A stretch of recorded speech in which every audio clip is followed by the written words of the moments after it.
Shalom Tov, everyone. Welcome to Tillis Tell Stories for Saturday night. The title of this week's video is The Unknown Rabbinical Authority. I compiled and adapted it primarily from a report by my old friend Yosef ben Shlomo HaKohen, Alav Shalom, with several added details from other written sources. Rabbi Shlomo Zalman Auerbach was born in 1910. He spent his entire life in the Shari Chesed neighborhood in central Jerusalem. His father, Rabbi Chaim Yehuda Leib Auerbach, was a leading Kabbalist of his generation and the founder and first head of the Kabbalah yeshiva Shara Shamayim. Rabbi Shlomo Zalman passed away on the 20th of Adar, 1995, which would be 2 days ago. It was the Yortzeit on Thursday. And for a lot of other interesting things besides the story about him, there's an available biography in English about him and it's well written. It's called "And From Jerusalem His Word" by Hanoch Teller. What a great last name he has. Rabbi Shlomo Zalman became one of the most knowledgeable and important decisors of Jewish law in Israel in the latter half of the 20th century. Jews from across the spectrum of observance, and famously from the secular, academic, medical, and scientific communities as well, flocked to his home for Dat Torah, an authoritative Torah perspective on all aspects of life. He was beloved by all who knew him and knew of him.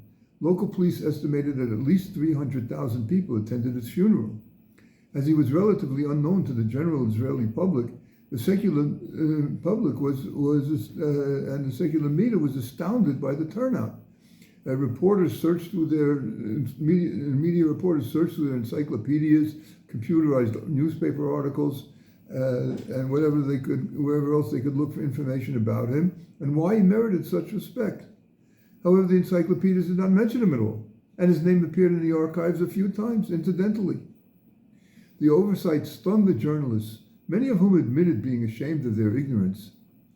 Rabbi Meir Lau, then the chief rabbi of Israel, received a phone call from a reporter in a helicopter asking, "Who is this person that 300,000 people came out for?" Rabbi Lau answered that part of his greatness was precisely that so many people did not know anything about him. He refused to go to any event with a political overtone and was accepted by all the religious communities. After 54 years of marriage, his wife, Chaya Rivka, passed away in 1994. At her funeral, Rabbi Shlomo Zalman was heard to utter the following remarkable words. Listen to this. He said, "It is customary to request forgiveness from the deceased before burying the deceased. However, I have nothing to ask you forgiveness for. During the course of our marriage, never did anything occur from either one of us that would require either of us to ask the other's forgiveness." How many people can say that, if any? When Rabbi Shlomo Zalman passed away 1 year later, a beggar in his neighborhood sobbed in anguish. "Now who will say good morning to me every day?" During the mourning period, the Auerbach family recounted a story that occurred one night at a very late hour. A knock was heard on the door of their home in Shari Chesed. A chatan and kala, a bride and groom, entered, neither of whom were from religious homes, with a difficult question. Their wedding was a week away, and it had suddenly been revealed that the kala was disqualified for marriage according to Jewish law. Although no fault of her own, it was a problem of lineage, and it was forbidden to them to marry.